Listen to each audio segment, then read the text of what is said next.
طارق بن زیاد کا شمار ان عظیم فاتحین میں ہوتا ہے جنہوں نے دنیا کا نقشہ ہی بدل ڈالا، جن کی شجاعت، ہمت اور بہادری کے کارنامے تاریخ عالم میں سنہری حروف سے لکھنے کے قابل ہیں۔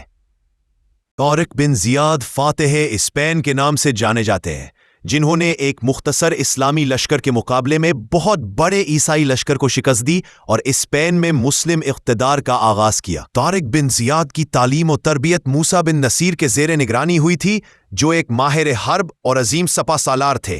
اسی لیے طارق بن زیاد نے فن سپاہ گری میں جلد ہی شہرت حاصل کر لی۔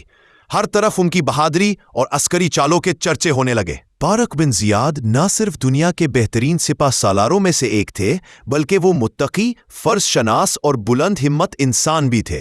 ان کے حسن اخلاق کی وجہ سے عوام اور سپاہی انہیں احترام کی نظر سے دیکھتے تھے۔ اس دور میں اسپین کی سیاسی و معاشی حالت انتہائی ابتر تھی۔ عیش و عشرت کے دل دادا بدمست امراء اور پادریوں نے عوام کو ٹیکسوں کے بوجھ تلے دبا رکھا تھا۔ عیش کوش حکمرانوں نے غریب رعایا کا جینا دوبر کر رکھا تھا۔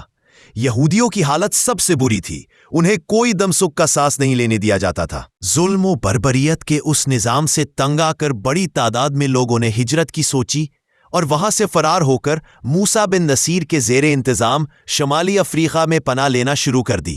مسلمانوں کے حسن انتظام سے ہجرت کرنے والوں کی حالت بہتر ہو گئی۔ وہ مسلمانوں کے زیر سایہ پرامن اور خوشحال زندگی بسر کرنے لگے۔ جب معاملہ حد سے بڑھا اور مہاجرین بڑی تعداد میں سمندر پار کر کے افریقہ آنے لگے تو موسیٰ نے اسپین کی مظلوم رعایا کو بدمست حکمرانوں کے چنگل سے آزاد کروانے کا منصوبہ بنایا۔ موسیٰ بن نصیر نے خلیفہ ولید بن عبد الملک سے اسپین فتح کرنے کی اجازت طلب کی اور طارق بن زیاد کی کمان میں 7,000 فوجی لشکر اسپین کی طرف روانہ کیا۔ طارق بن زیاد نے افریقہ کے جنوبی ساحل کی طرف پیش قدمی کی اور اسپین کے ساحل پر ایک پہاڑ کے نزدیک اپنے قدم جما لیے، جو بعد میں طارق بن زیاد کے نام سے جبل طارق کہلایا۔ دوسری طرف راڈرک 1,00,000 مسلح فوج لے کر مسلمانوں سے مقابلے کے لیے آگے بڑھا، جس کے پیش نظر طارق بن زیاد نے موسیٰ بن نصیر سے مزید مدد کی درخواست کی، جس پر موسیٰ بن نصیر نے 5,000 فوج روانہ کر دی۔ یوں مسلمان فوج کی کل تعداد 12,000 ہو گئی۔ مسلمانوں کی فوج صرف تلواروں اور نیزوں سے لیس تھی، جبکہ اس کے مقابلے پر گھوڑوں اور اسلحہ سے لیس 1,00,000 کا لشکر تھا۔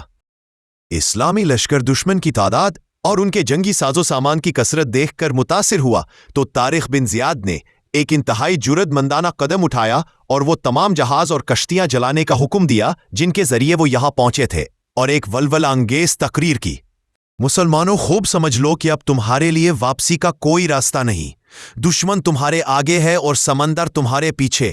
اب عزم و ہمت کے سوا کوئی چارہ نہیں۔ طارق بن زیاد کے خطبے نے مسلمانوں کے دلوں کو گرما دیا اور ان میں جوش و ولولے کی ایک نئی روح پھونک دی۔ مختصر اسلامی لشکر نے پیش قدمی کی اور عیسائی حاکم کے 1,00,000 کے لشکر کا سامنا کیا۔ گھمسان کا رن پڑا، ہر طرف خون ہی خون اور لاشیں ہی لاشیں تھیں۔ آخرکار دشمن فوج کو شکست ہوئی اور شہنشاہ راڈرک مارا گیا یا بھاگ نکلا اور جنوبی اسپین پر طارق بن زیاد کا قبضہ ہو گیا۔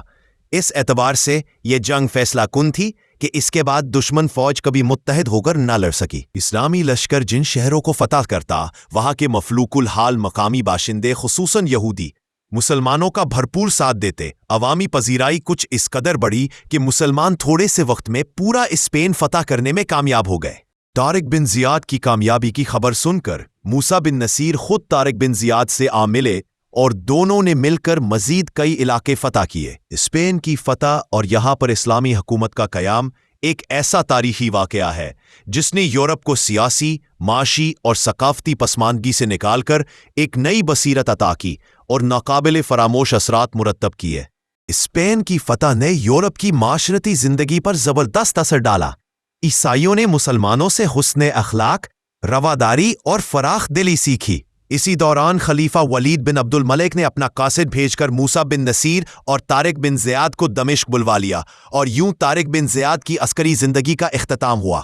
اسلامی دنیا کے اس عظیم فاتح نے 720 عیسوی یعنی 95 ہجری میں دمشق میں وفات پائی۔